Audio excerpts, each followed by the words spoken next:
would never teach in a school where a teacher had possession of a gun during the day. It's perfectly reasonable to expect that the teacher can defend the students with a weapon that the state says it's fine for them to own and carry. Arming teachers in the classroom. Are there enough votes to get this passed in Tallahassee? Plus, how the Guardian program could impact your kid's school district. This is In Focus.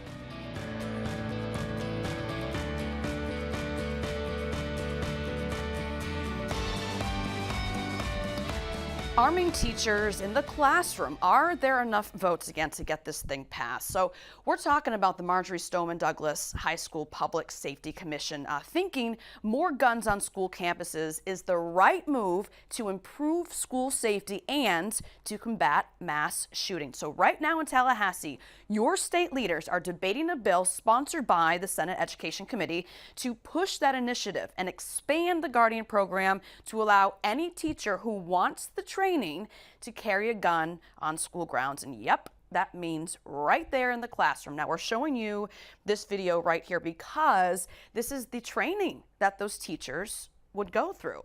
Now, that bill, Senate Bill 7030, passed through the Senate Education Committee. It was 5-3. And one of those nay votes, Democratic Senator Janet Cruz, who represents parts of Hillsborough County and Tampa, she thinks we're heading in the wrong direction. We're fortunate in Hillsborough County. Our sheriff, our superintendent, and our school board have stood strong against this awful, awful idea that putting more guns into schools is a way to keep them safer. That is simply not the answer.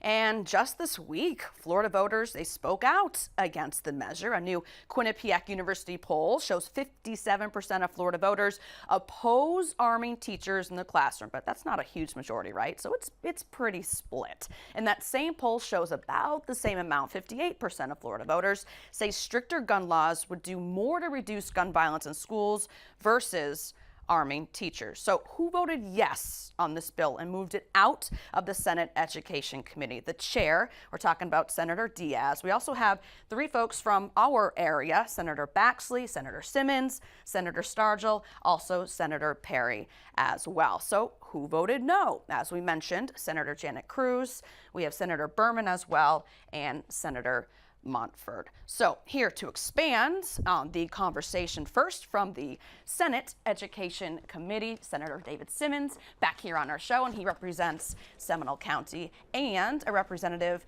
who said arming teachers in the classroom is like something from a Steven Seagal movie.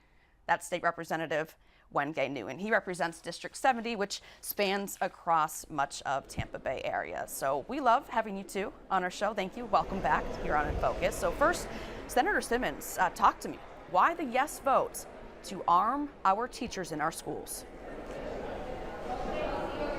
Well, the yes vote is based upon the actual reading of Senate Bill 7030 and the recommendation that was made by the Marjory Stoneman Douglas Commission. And the idea is that this is a voluntary program. It does not have to be adopted by the school district. If they don't want it, they don't need to do it. If the sheriff doesn't want to do it. So it is tailor-made for local decisions by the local individuals, school districts, and the input of the local citizens.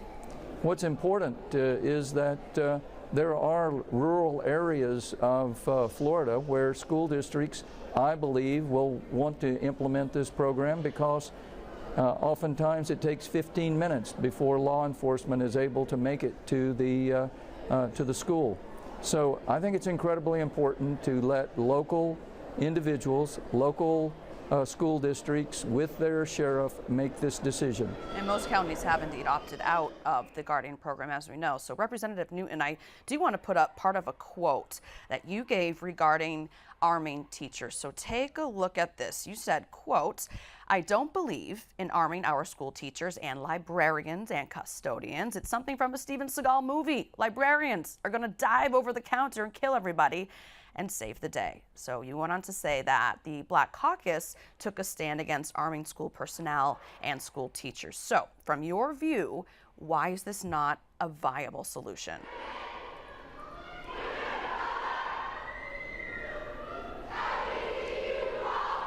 Good morning, Allison. I don't know if you can hear me. We got some chanting going on in the background, but yeah, I made that quote about arming teachers. It's like a scene from a bad Steven Seagal movie where they would dive over a counter and save the day.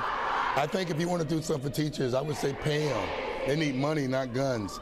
As you saw, they polled the whole state. Over 57% of the people are against this.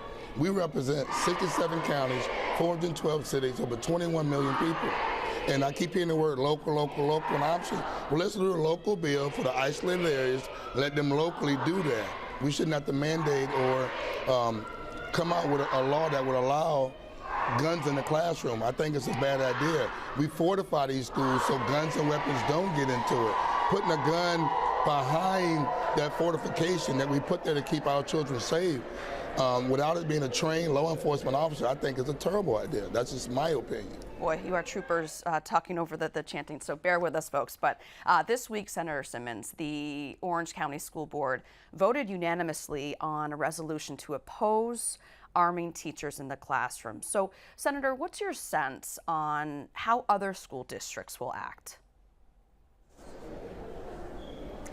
Well, first, I want to point out that there seems to be a lot of demagoguery about the bill and this portion, the Guardian program, because just as Representative Newton has pointed out, if you don't want it, you don't have to do it.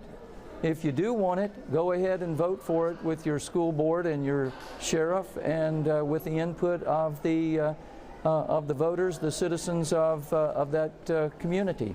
So the idea of people being given the opportunity to make up their own minds as to whether they want this is incredibly unusual, that there would be people saying, no, absolutely, let me foist my views on somebody else. And so the very people who are arguing that this shouldn't happen simply need to go to the school board and say, this shouldn't happen. And just as it was voted on in Orange County, it's not going to happen. So there are rural counties, rural districts, in which this is something that is important to them because they believe that it is necessary for the safety of their children and their faculty and their employees. So this is just something that gives local school districts the opportunity to make this decision. It was recommended by the commission, and so all this bill does is implement and give that opportunity to make that decision to local school districts. Now, Senator Cruz says if a district doesn't arm teachers and utilize the Guardian program, that they're getting shortchanged and they can't tap into any of that $67 million appropriated for the program. So the question is, Representative, if schools don't buy into the Guardian program, are they being, let's just say, punished financially? I mean, should they be able to use that money for other school safety measures, say school hardening, more school resource officers, mental health counseling? What do you think? Yes, I think they should be able to use that money for other options other than putting guns in teachers' hands. They need raises. I represent District 70, which has Hillsborough, Manatee, Sarasota, Pinellas, Hillsborough, Manatee, Sarasota, Pinellas. I have 4 school districts, and every one of them adamantly opposes this. But ask yourself, have you ever had a chance to try to get to a school board meeting? Is it convenient? When I served on council for 8 years, our local school board of Pinellas County, they opted to buy military surplus weapons and have AR-15s on the school campus. My daughter was attending the Bogashaga High School at the time. She was livid. She said, no one came to us, Dad, asked us how we feel about having military assault rifles on our campus.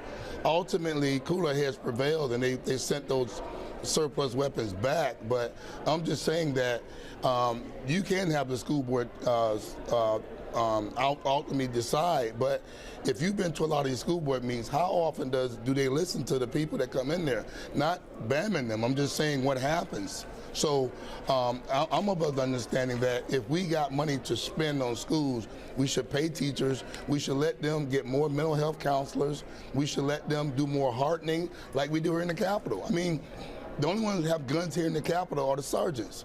We have fortified areas when you enter with metal detectors, okay? If you go up into the gallery, we got metal detectors on both sides. We got no less than 6 or 8 guys with guns at the front door. These are trained professionals. So I believe in letting our teachers teach, and I thank God for teachers because that's why I'm sitting where I'm at, because of our teachers and our public school systems. You know, just FYI, in case you're wondering, folks, districts only spent about $10 million of the $67 million allocated for the Guardian program. All right, so coming up,